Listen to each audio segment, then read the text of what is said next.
Hi mga mi, another day, another tinda serye. And today nga, magluluto tayo ulit ng aming mga paninda at eto nga yung mga pa-order namin. Mga 7 AM nga ay nakauwi na itong aming stop at ibinaba niya na nga yung mga karga niyang supplies. Madalas ay marami rin kami pinamimili sa palengke tulad ng mga karne, gulay, yung mga ready to use na ingredients naman, yung iba sa Pure Gold kinukuha. And yung iba sa iba naming mga supplier kasi may mga ibang offer din sa amin na medyo mas mura compare sa SRP price. Bulto-bulto kami kumuha ng mga supplies nang sa ganun nga ay maka-discount kami at tinataon talaga namin na may mga malalaking discount. Pag wala naman discount ay bumabawi na lang kami sa points at yung points na yon ay pwede namin gamitin na pambili ulit ng another supplies. Kailangan natin diskartihan mga mi dahil sa panahon ngayon ang mamahal na ng mga ingredients. Kahit nga medyo mura yung ating paninda kahit papaano hindi naman naapektuhan yung quality ng mga ingredients dahil madalas mga branded yung nagagamit. Mas prefer din namin na mag-order through online ng mga packaging kasi mas mura siya at saka nakakatipid kami kasi alam niyo naman sa online may mga free shipping voucher. Sa palengke kasi mga mi, medyo malaki yung cost ng aming mga packaging kaya hindi kami talaga kumukuha sa palengke. Mga bandang alas 7 na nga pala nagsimula ang aming pagluluto dito sa kusina mga mi dahil by schedule at by batch na nga yung pagluluto namin. Bali pagpasok nila, ang una muna nilang ginagawa ay inire-ready muna nila yung mga ingredients tulad nito mga panggisa, mga gulay, mga pre-mixture na ingredients para pagdating ng oras na magluluto na mga mi ay ready na ang lahat at isasalang na lang.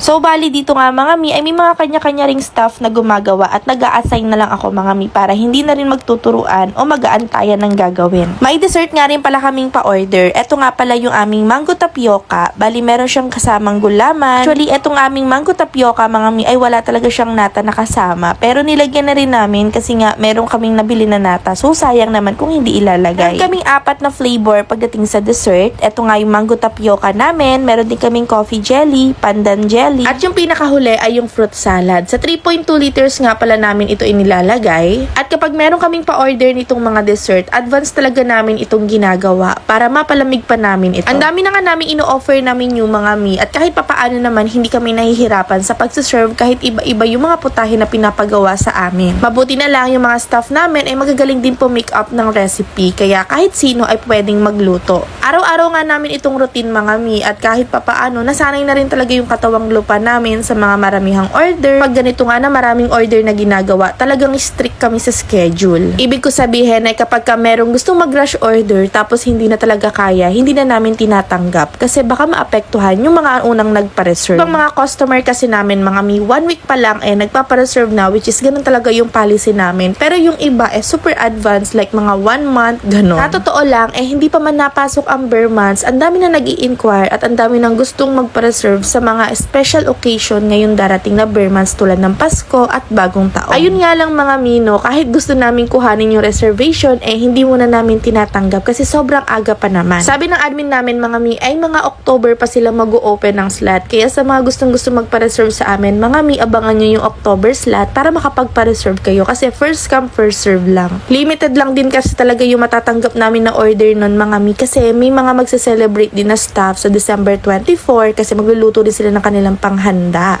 Kaya talagang kinakalmahan lang din namin yung pagtanggap ng order kasi baka masobrahan naman kami at gabihin na magsiuwi. Nako, naaamoy ko na ang peak season ng ganitong business mga mi at asahan nyo for sure marami na tayong matatanggap na bookings lalo na pagdating ng bare months. Last year din kasi ay napakarami rin talaga overtime kung overtime kahit weekdays mga mi ang daming nagpe-place ng order. Itong nakaraang tag-ulan season nga mga mi hindi namin ine-expect na maganda yung flow ng aming bentahan. Sa awa naman ni Lord mga mi nakakakota naman kami monthly at hindi naman kami nazizero. Anyways mga mi, eto na nga at magde-dispatch na kami. May mga pa-order nga pala kami ng tray at syempre yung mga bilao bundle. Ibang schedule nga ay puro panghapon pa o siya yun lang muna.